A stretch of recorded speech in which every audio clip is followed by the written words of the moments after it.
Assalamualaikum warahmatullahi wabarakatuh. Perkenalkan kami dari kelompok 8 mata kuliah Kepemimpinan Lembaga Pendidikan Anak Usia Dini akan mempresentasikan makalah kami yaitu tentang disiplin kerja dalam pendidikan, yang mana beranggota kelompokkan yaitu Ayu Pratiwi, Gusmiati, Tia Laila Ramadhani, dan Rahayu Nalasari. Baiklah, pada poin pertama yaitu disiplin kerja dalam pendidikan. Disiplin berasal dari bahasa Latin yaitu disiplin, yang berarti latihan atau pendidikan kesopanan, kerohanian atau serta tabiat.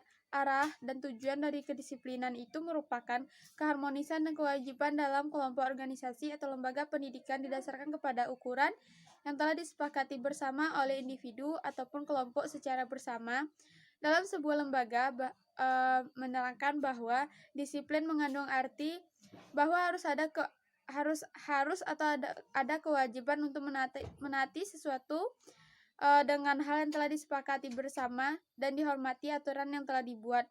Disiplin juga dikaitkan dengan sanksi atau hukuman bagi mereka yang melanggar atau aturan kedisiplinan. Misalnya, disiplin masuk kelas itu masuk 7.30, itu yang dinamakan dengan kedisiplinan.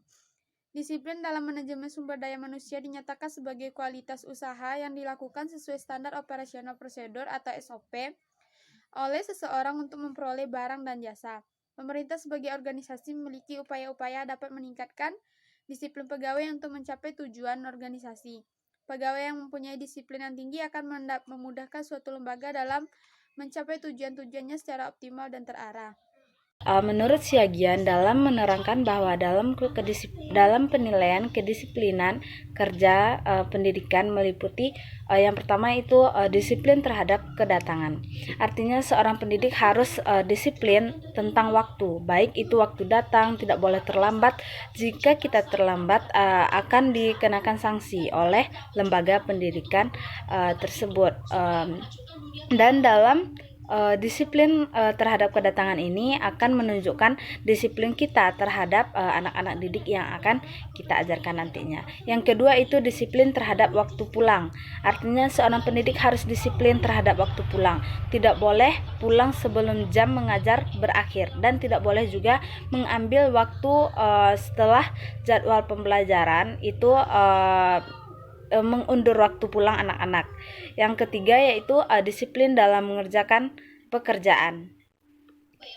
Yang keempat yaitu disiplin dalam menjalankan peraturan di tempat kerja, yaitu seperti disiplin terhadap tata cara berpakaian, tata cara berbicara, serta tata cara dalam belajar.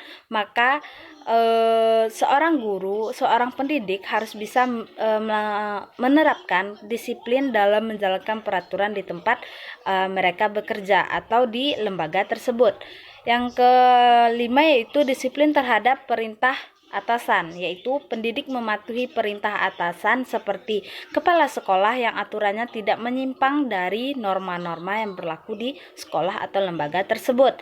Yang keenam yaitu disiplin terhadap peningkatan kerjasama. Maka seorang pendidik atau guru harus bisa bekerja sama yang baik antara pendidik sehingga antara pendidik satu dengan pendidik yang lainnya, sehingga akan mewujudkan pendidikan secara optimal dan mencapai tujuan-tujuan yang telah dimusyawarahkan dari awal oleh lembaga atau sekolah yang dijalankan oleh pendidik tersebut. Yang kedua yaitu penilaian kedisiplinan. 1. Tujuan dan kemampuan. Tujuan dan kemampuan dapat mempengaruhi tingkat kedisiplinan oleh individu. Tujuan yang dicapai jelas dan ditetapkan secara ideal serta menantang bagi kemampuan seseorang.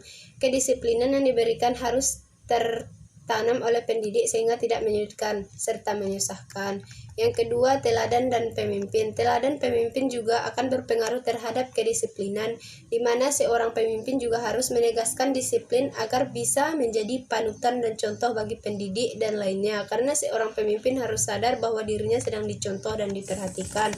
Yang ketiga, balas jasa. Balas jasa juga sangat berpengaruh terhadap kedisiplinan seseorang, karena dengan balas jasa akan memberikan kepuasan dan kecintaan terhadap pekerjaan. Dari situlah munculnya kedisiplinan. Yang keempat, keadilan. Keadilan juga dapat mendorong kedisiplinan karena dengan adil semua merasa sama diperlakukan dengan yang lainnya. Misalnya apabila si A melanggar aturan maka akan diberikan sanksi. Tidak pandang bulu siapa yang harus diberikan sanksi. Semuanya mendapatkan sanksi apabila melanggar peraturan yang telah dibuat. 5. Waskat. Waskat yaitu pengawasan malaikat adalah tingkatan nyata dan efektif dalam mewujudkan kedisiplinan. Dengan wasat bisa menguasai sikap perilaku moral para pendidik. Yang keenam, fungsi hukuman. Kehidupan akan terarah dan terlaksana apabila adanya saat hukuman yang berlaku bagi setiap anggota yang ada dalam lembaga tersebut. Yang nomor 7, ketegasan pimpinan dalam melakukan tingkatan akan mempengaruhi kedisiplinan. Kepimpinan harus berani, tegas, dan berbuat adil. Yang ke-8 adalah hubungan kemanusiaan. Hubungan yang baik antara pendidik akan membuat kedisiplinan semakin diperhatikan dan dipertahankan karena hubungan yang baik sangat dipentingkan dalam pendidikan. Baiklah, mungkin hanya sekian dari kami. Terlebih dan terkurang kami mohon maaf. Kami sudahi dengan Assalamualaikum warahmatullahi wabarakatuh.